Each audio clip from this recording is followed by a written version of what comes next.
जय हिंद दोस्तों, आपका अपने YouTube चैनल में हार्दिक स्वागत है।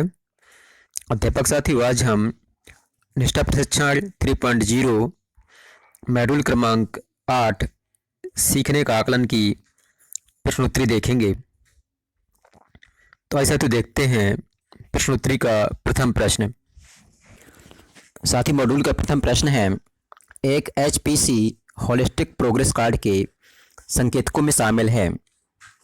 साथ ही उसका सही उत्तर है 21वीं सदी कौशल, जैसे कि समीक्षात्मक चिंतन, समस्या समाधान, सृजनात्मकता, संप्रेषण और सहयोग।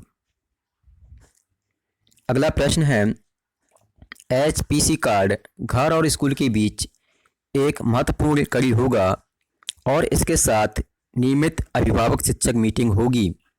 साथ ही इसका सही उत्तर है अपने बच्चों की समग्र शिक्षा और विकास में अभिभावकों और परिवारों की सक्रिय भागीदारी बनाने के लिए।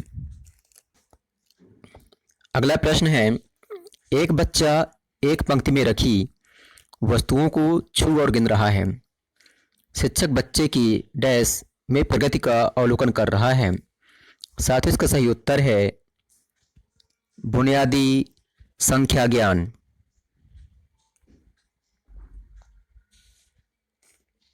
अगला प्रश्न है, हम बुनियादी अवस्था में बच्चों को FLN सीखने के लिए निम्न द्वारा प्रोत्साहित करते हैं। साथ ही इसका सही उत्तर है खेल आधारित, गतिविधि आधारित, ठोस अनुभवों और खिलौनों के खेल। अगला प्रश्न है, किए हुए आकलन को अभिभावकों को संप्रेषित किया जाना आवश्यक है। साथ ही इसका सही उत्तर है उपयुक्त पूर्व निर्धारित अंतराल पर। अगला प्रश्न है, शिक्षक को सकारात्मक होना चाहिए डैश के लिए। साथ ही इसका सही उत्तर है प्रत्येक बच्चे के सीखने के लिए। अगला प्रश्न है, बुनियादी साक्षरता और संख्या ज्ञान प्रशिक्षण में शामिल होना चाहिए। बुनियादी साक्षरता और संख्या ज्ञान प्रशिक्षण में शामिल होना चाहिए। साथ ही इसका सही उत्तर है प्री स्कूल और सभी प्राथमिक शिक्षकों को। अगला प्रश्न है, बुनियादी साक्षरता और संख्या ज्ञान के लिए आकलन डैश सुनिश्चित करने की में सहायता करता है। बुनियादी साक्षरता और संख्या ज्ञान के लिए आकलन डैश सुनिश्चित करने में सहायता करता है। साथ ही इसका सही उत्तर है सीखने की अयोग्यताओं और संभाव्य योग्यताओं की प्रारंभिक पहचान। अगला प्रश्न है, पहेलियों पर काम करना और उन्हें सुलझाना बुनियादी संख्या ज्ञान की गतिविधि है, किंतु यह भी संकेत करती है डैश। साथ ही इसका सही उत्तर है सूक्ष्म गत्यात्मक योग्यताएं। अगला प्रश्न है, आकलन सूचना शिक्षक की FLN पठन सामग्री का निर्णय और नियोजन करने में सहायता करती है। साथ ही इसका सही उत्तर है बच्चों के सीखने को सतर्क अवलोकन के साथ उपयुक्त शिक्षण विधि का प्रयोग करते हुए पढ़ाने और मार्गदर्शन करने के लिए। अगला प्रश्न है, बाल केंद्रित समय पर किया गया आकलन बच्चों को स्कूल के लिए तैयार होने और डैश में मदद करेगा। साथ ही इसका सही उत्तर है उन्हें स्वस्थ, संज्ञानात्मक और भावात्मक रूप से सक्षम व्यक्ति के रूप में विकसित करने में। अगला प्रश्न है, शिक्षक को द्वितीय भाषा पर बल नहीं देना चाहिए। शिक्षक को द्वितीय भाषा पर बल नहीं देना चाहिए। साथ ही इसका सही उत्तर है यदि बच्चा सहज नहीं है। अगला प्रश्न है, FLN में शिक्षक बच्चों का सबसे अच्छा काम एकत्रित करता है और उसे एक फाइल फोल्डर के रूप में सीखने के प्रमाण के रूप में रखता है। इस फोल्डर को कहा जाता है। साथ ही इसका सही उत्तर है पोर्टफोलियो। अगला प्रश्न है, निम्नलिखित में से कौन सी FLN गतिविधि नहीं है। निम्नलिखित में से कौन सी FLN गतिविधि नहीं है। साथ ही इसका सही उत्तर है पेंसिल को निर्दिष्ट डिब्बे में रखना। अगला प्रश्न है, कौन सा पोर्टफोलियो का हिस्सा नहीं है? साथियों, इसका सही उत्तर है कक्षा में उत्तर देना। अगला प्रश्न है, बुनियादी और प्रारंभिक स्तर पर आने वाले बच्चों का आयु वर्ग क्या होता है? बुनियादी और प्रारंभिक स्तर पर आने वाले बच्चों का आयु वर्ग क्या होता है? साथियों, इसका सही उत्तर है 3 से 11 वर्ष। अगला प्रश्न है, आकलन नियोजित, व्यवस्थित और संचरित होता है और डैश का अभिन्न अंग होता है। साथियों, इसका सही उत्तर है पाठचर्या और पाठ्यक्रम। अगला प्रश्न है, जब एक बच्चा खिलौनों को एक पंक्ति में सबसे बड़े से सबसे छोटे की ओर रख रहा है तो शिक्षक वास्तव में बच्चे की डैश में प्रगति का अवलोकन कर रहा है। साथियों, इसका सही उत्तर है बुनियादी संख्या ज्ञान के तहत क्रमबद्ध करने का कौशल। अगला प्रश्न है, जारी आकलन सूचना डैश के लिए आवश्यक है। साथियों, इसका सही उत्तर है विकासात्मक उपयुक्त FLN कार्यक्रम के नियोजन व कार्यान्वयन के लिए। अगला प्रश्न है, बच्चों के अवलोकन और विश्वसनीय सूचना एकत्र करने का तरीका नहीं है। बच्चों के अवलोकन और विश्वसनीय सूचना एकत्र करने का तरीका नहीं है। साथियों, इसका सही उत्तर है साथी शिक्षक से बात करना। साथियों, इस प्रकार से हमने 20 में से 20 प्रश्न हल किए हैं। अब देखते हैं हमारे 20 में से कितने प्रश्न सही होते हैं। अध्यापक साथियों, आपने देखा कि इस भाग में हमें 20 में से 20 अंक प्राप्त हुए हैं।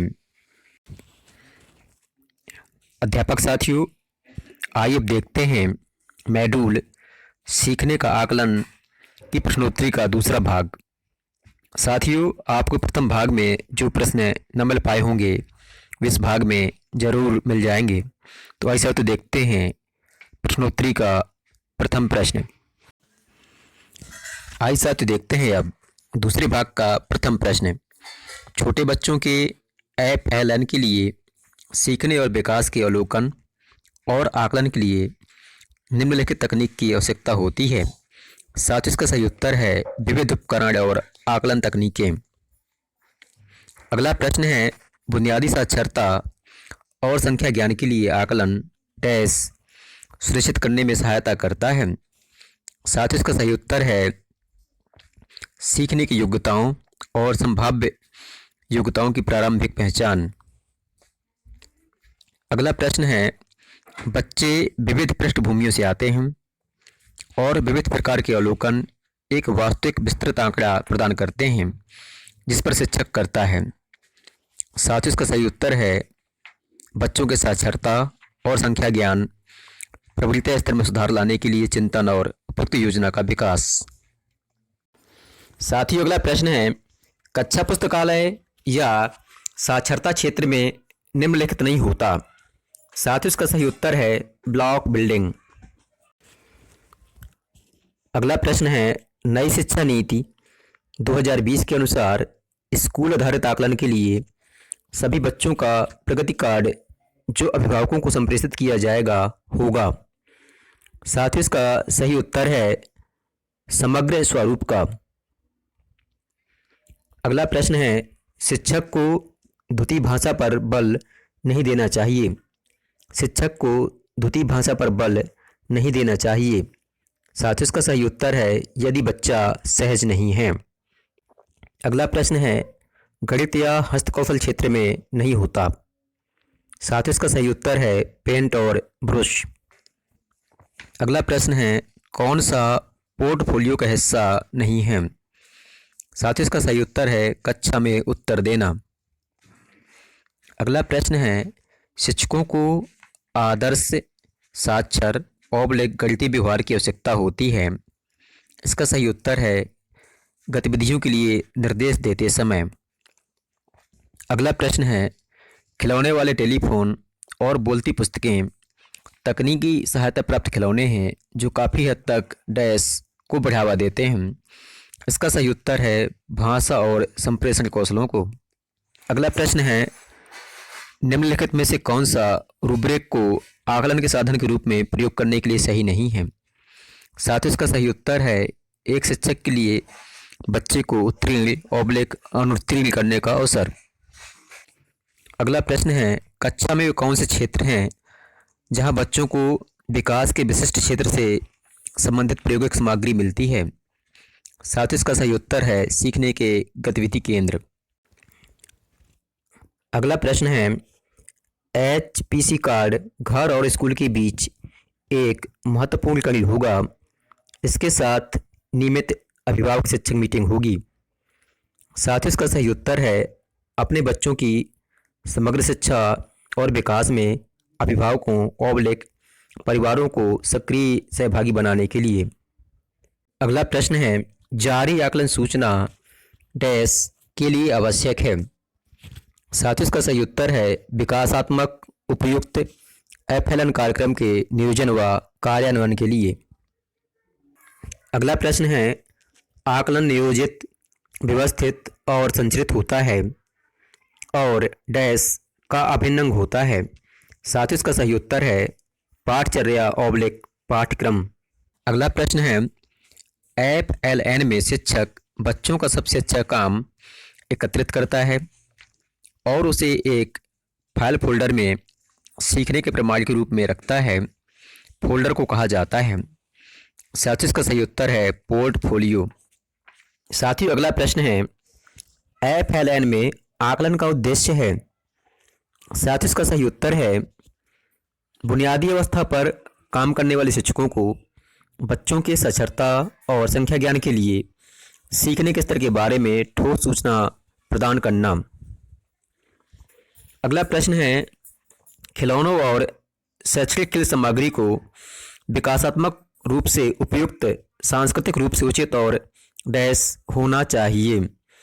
साथ ही इसका सही उत्तर है सभी बच्चों की रुचियों से जुड़ा और अपने घर के परिवेश से सुयोजित। साथ ही अगला प्रश्न है, किए हुए आकलन को अभिभावकों को संप्रेषित किया जाना आवश्यक है। साथ ही इसका सही उत्तर है उपयुक्त पूर्व निर्धारित अंतराल पर। अगला प्रश्न है, बुनियादी साक्षरता और संख्या ज्ञान की शिक्षण अधिगम प्रक्रिया में खिलौना आधारित शिक्षण विधि को एकीकृत करने का अंतिम लक्ष्य है। साथ ही इसका सही उत्तर है बच्चों की समीक्षात्मक चिंतन, सृजनात्मक सोच और संवाद करने, उच्च श्रेणी की पुस्तकों का आनंद लेने, स्वतंत्रतापूर्वक अभिव्यक्ति करने और समस्या समाधान करने में सहायता करना। मित्रों, आपको हमारा वीडियो पसंद आया हो तो आप हमारे चैनल को सब्सक्राइब करें, वीडियो को लाइक करें और अपने दोस्तों के बीच शेयर करें। धन्यवाद।